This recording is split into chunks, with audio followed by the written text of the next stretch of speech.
பொங்கல் முடியும் வரைக்கும் தமிழ்நாட்டில் எண்ணெய் சட்டியில் போட்டு வறுத்தெடுக்கப்படுகிற ஒரே சொல் PETA, people for the ethical treatment of animals என்கிற இந்த அமைப்பு தான் தமிழகத்தில் நடைபெற வேண்டிய ஜல்லிக்கட்டு லகான் போட்டு தடுத்து நிறுத்தி இருக்கிற அமைப்பு. இந்த பீட்டாவுக்கு ஆதரவாக யார் பேசினாலும் இருக்கடி உனக்கு வெல்லவா என்று கொலவெறியோடு துரத்த தயாராகும் இளைஞர் கூட்டத்திற்கு வசமாக ஒரு புகைப்படம் சிக்கினால் சும்மா இருக்குமா, விட்டு வெளுக்க ஆரம்பித்திருக்கிறார்கள். இந்த கமெண்ட் கலவரத்தில் சிக்கி அப்பளமாக நொறுங்கி கொண்டிருக்கிறது தனுஷின் இமேஜ். இந்த பீட்டா அமைப்பு நடத்திய நிகழ்ச்சிகளுக்கும் ப்ரமோஷன்களுக்கும் தமிழ் சினிமா ஹீரோக்களை பலரையும் அழைத்து அவர்களுக்கு பீட்டா பெயர் பொறித்த பனியனை மாட்டி விட்டிருந்தது அது.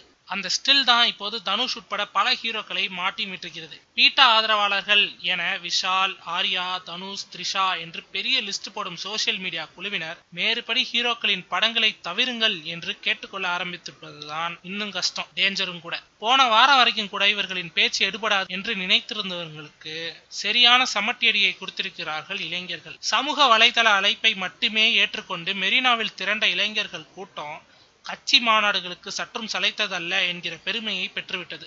இளைஞர்கள் சக்தி இப்படி ஒற்றுமையாக கிளம்பினால் பீட்டா பனியன் நடிகர்கள் கலவரப்பட்டே ஆக வேண்டும் அல்லவா? இனிமேலாச்சும் கூப்பிடுற இடத்துக்கெல்லாம் போகாம கொடுக்கறதையெல்லாம் எடுத்து மாட்டாம இருக்க பழகுங்க பிரதர்ஸ்.